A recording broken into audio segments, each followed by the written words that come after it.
Irmãos queridos, gravando aqui da minha varanda, é bem de manhãzinha ainda, tá aqui vendo um vislumbre aqui da natureza, né? Os pássaros cantando, não sei se está ouvindo aí, pássaros e galos cantando, etc.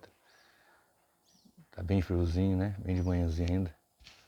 E eu quero fazer um breve comentário aqui sobre Mateus 24:34, onde os preteristas, né, pretérito do passado, insistem em dizer que Jesus já voltou, ou que todas as coisas aconteceram no ano 70, onde ele fala em Mateus 24:34.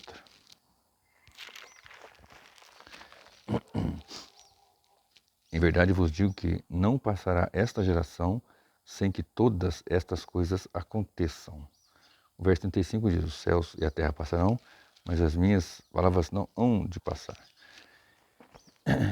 E os preteristas insistem em dizer que no ano 70 se cumpriu isto, por causa dos versículos que você vai encontrar no versículo 17, 18, 19, que fala bem do momento grandioso e terrível do ano 70, quando o general Tito Vespasiano destrói o templo, invade Jerusalém. E realmente ali foi um vislumbre do que seria ou do que será a grande tribulação em toda a sua terrível assolação que vai acontecer naqueles dias. Só que quando Cristo fala, se você conseguir ver aqui, próximo a essas árvores tem um monte. E lá ao fundo está a Serra da Mantiqueira. E se você continuar olhando pela serra, você vai ver montanhas mais distantes ainda. É como se fosse assim, uma visão de uma cordilheira, de uma montanha, que você vê, parece que está perto, mas está bem longe. São enormes, mas estão bem longe uma da outra. E umas parecem mais distantes, parecem alinhadas, no entanto, elas estão mais distantes do que as outras. Né? Aqui estou mostrando só uma parte da Serra da Mantiqueira, uma pontazinha dela aqui. Ó. Então, é como se fosse essa montanha próxima ao ano 70 e as distantes aí à volta do Senhor Jesus Cristo. Se Cristo voltou, se tudo aconteceu no ano 70, então não pode ser só o verso 34 tirado do contexto. Tem que pegar o verso 29, e logo depois da aflição daqueles dias, o sol escurecerá. E a lua não dará sua luz, e as estrelas cairão do céu, e as potências do céu serão abaladas. Abalos sísmicos, cósmicos, sinais terríveis que ele vai falando nos versículos anteriores aqui, logo no versículo 1, 2, 3, 4, 5 em seguida. Então aparecerá o sinal do Filho do Homem, todos os filhos da terra se lamentarão. Qual é o sinal do Filho do Homem? O próprio Filho do Homem vindo. Isso já aconteceu? Não. Isso não aconteceu no ano 70. E ele enviará os seus anjos com rijo, clamor e trombeta, e os quais ajuntarão os seus escolhidos desde os quatro ventos, de uma a outra extremidade da terra. Isso já aconteceu? Não. O que acontece é que pegam uma linguagem profética e não interpretam de forma profética. Se você não observar os listidos que foram escritos cada texto, cada livro, você se perde. Por isso que tem que se estudar e continuar estudando. Porque há linguagens, tem textos, tem estilos históricos, proféticos, poéticos, né? Evangelho, cartas gerais, epístolas paulinas. E o estilo profético ele tem muita coisa que não é literal, mas traz verdades, evidentemente. Não é um conto de fadas, não é apenas uma alegoria. São sinais, são linguagens apresentando ali figuras de linguagens. Em alguns casos metáforas, nem todos, mas figuras de linguagem, principalmente na questão profética. Você vai ter ali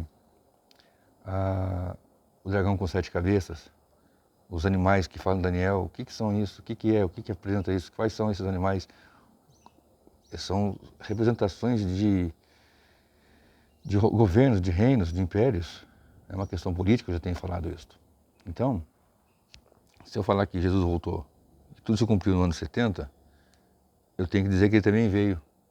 E se eu falar que ele veio, eu tenho que pegar Mateus 25 e colocar aqui no versículo de número 31, que diz: E quando o Filho do Homem vier em sua glória, e todos os santos anjos com ele, então se assentará no trono da sua glória. Se eu falar que ele voltou no ano 70, então já houve o juízo final. Que quando ele vem, os céus serão abalados, sim, e isso daí não é apenas uma figura de linguagem, isso vai acontecer literalmente. Você vai ter toda a conexão apresentada em vários textos bíblicos, e aqui está dizendo que ele se assentará no seu trono, e o texto vai dizendo, e porá a sua direita E porá as ovelhas à sua direita, mas os bodes à sua esquerda. Isso já aconteceu no ano 70? Isso ocorreu naqueles dias? Não, de forma alguma. E eu também tenho que pegar 2 Pedro, capítulo 3, olha só o que diz.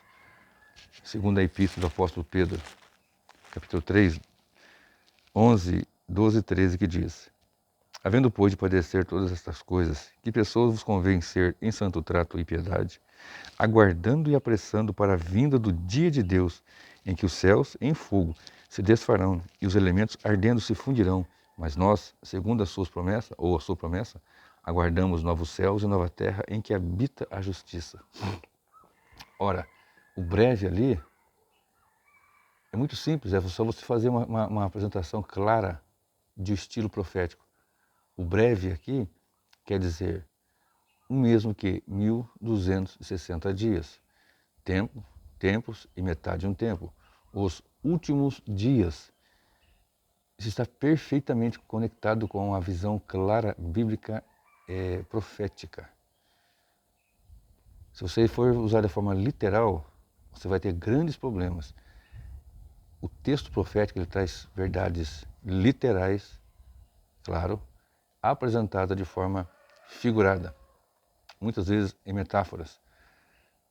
Isso aí é bíblico, você vai pegar aí em questões proféticas.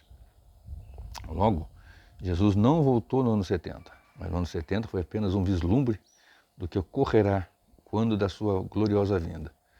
Se você estuda a história, você vai ver que no ano 70, quando o general Tito Vespasiano invade Jerusalém, destrói o templo e não fica pedra sobre pedra, como foi dita pelo próprio Senhor Jesus, os cristãos que entenderam, compreenderam a mensagem, eles tinham saído de Jerusalém.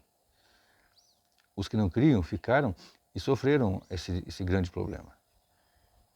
Então, observe bem isto. Jesus voltou no ano 70. Se Jesus voltou no ano 70, ele já sentou no seu trono para juízo, colocou as ovelhas e os bodes, a ovelha direita e os bodes à esquerda, já veio no céu, conforme fala em 1 Tessalonicenses, que o mesmo Senhor descerá do céu com alarido, com voz de arcanjo, com a trombeta de Deus, e os que morreram em Cristo ressuscitarão primeiro. Então nós, que estamos vivos, seremos transformados. Ora, isso já aconteceu, que está conectado no mesmo tempo.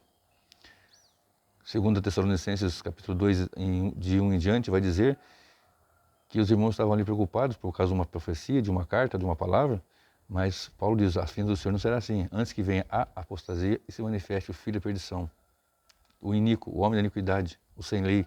Isso já aconteceu. Então, dizer que para esta geração quer dizer esta geração perversa e corrompida, uma geração adúltera e perversa. Cumprirão todas essas coisas em que cumprirão todas essas profecias em que para essa geração, que geração é essa? Geração corrupta, geração perversa, que havia naquele instante e que ocorre hoje evidentemente. Então, fiquemos com essa palavra. Jesus ainda não voltou. Jesus voltará. Eu defendo a linha amilenista. Eu acho muito interessante. Quando fala a, quer dizer não, no grego. Mas aqui no caso não é que não tem. É que o milênio ele é um milênio também figurado. Também representado e compreendido por tempos, metade de tempo, 1260 dias, os últimos dias, né, que foram inaugurados na vinda do Senhor. A primeira vinda dele até a segunda vinda. Sua morte, ressurreição e ascensão. Logo, temos que estudar as profecias dentro deste prisma profético. Como essas montanhas que estão aqui perto, aconteceu no ano 70. Como aquelas lá no fundo, lá atrás, que é a Serra da Mantiqueira. Ali você tem, até aqui dá para ver o famoso gigante aqui da Serra da Mantiqueira, atrás do poste ali. Ó. O poste ficou na posição meio ruim aqui, mas lá atrás você vê lá a ponta do nariz do gigante. Famoso aqui na Serra da Mantiqueira. Como se fosse então a segunda vinda, que haverá grandes e terríveis sinais e ocorrerão coisas terríveis. Cristo voltará. Vamos observar a sua palavra. Não vamos deixar que um ensinamento torto, errôneo, nos tire da maior expectativa, maior esperança, que é a volta gloriosa do Senhor Jesus Cristo. Porque Ele virá em glória e poder, e todo olho verá, até mesmo aqueles que trespassaram. né? O breve aqui é um sentido figurado, porque para o Senhor um dia, 1000 anos é como um dia, e um dia como 1000 anos é a mesma coisa.